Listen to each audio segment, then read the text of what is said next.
Hi everybody. So today we're going to solve a question in physics from chapter 2, and the question number is 2.67. So the question says, a gazelle is running in a straight line. The graph shows the animal's velocity as the function of time during the first 12 seconds. So this is the graph they're talking about. So in part A, they ask to find the total distance traveled.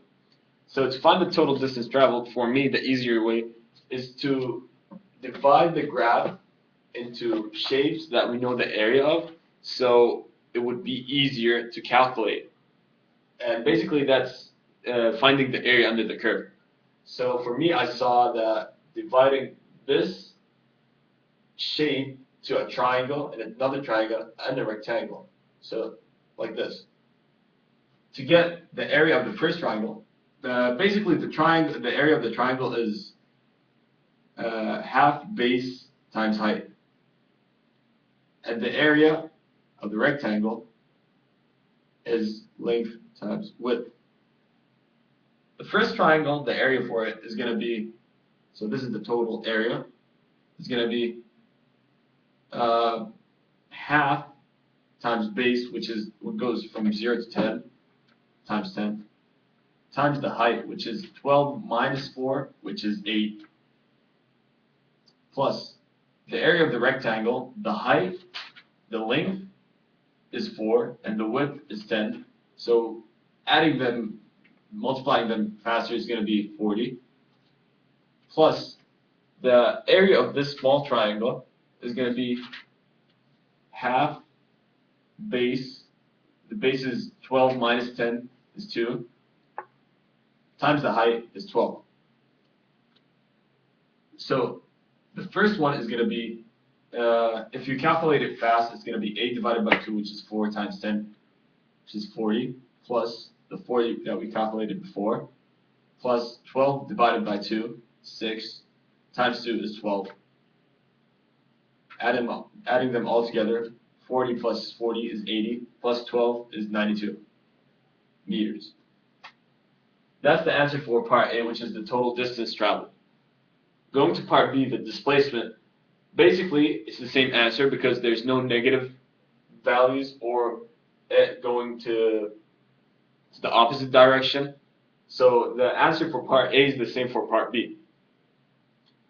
Furthermore, we're going to part C. It says sketch the acceleration as a function of time. Before sketching, we need to calculate the acceleration. So as you can see here, the velocity, we have a constant velocity. To calculate the acceleration right here, we need to do the average acceleration, which is the change in velocity over change of time. Dividing this, as you can see, there's two types of velocity, increasing and decreasing. So we're going to have two types of acceleration, increasing and decreasing at the same time. To calculate the first acceleration, which is this line, this velocity right here, let's call it A1. It's going to be equal to the change in velocity over change of time. So the change in velocity is going to be from 12 minus 4 over 10 minus 0, so the 0 doesn't count. It's going to be 8 divided by 10, going to be equal 0.8 meters per second squared. That's the acceleration for the first part. The second part, A2, is going to be the change in velocity, which is 0 minus 12. The 0 because it stops, it goes right here. That's the time given. And it goes back to 12 over the change of time, which is 12 minus 10. This is going to give us negative 12 over 2, which equals to negative 6 meters per second squared. Now we have both accelerations. We need a graph, or as they said, sketch the acceleration as a function of time. To do that, basically it's easy. This is the graph we have.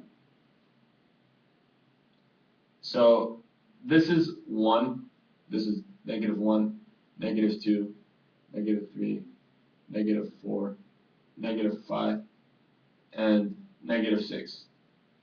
So in the let's do the x-axis too. So this is going to be 2, 4, 6, 8, 10, and 12.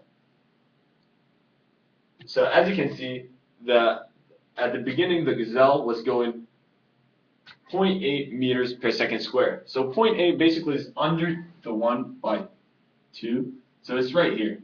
It's about this, 0.8.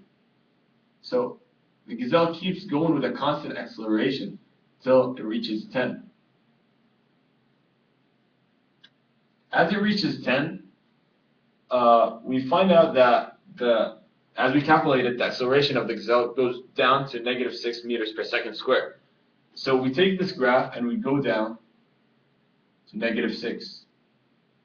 As we go to -6, it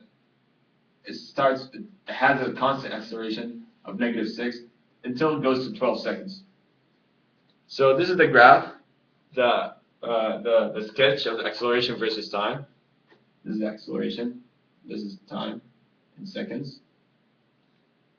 And this is my video solving question 2.67. Thank you.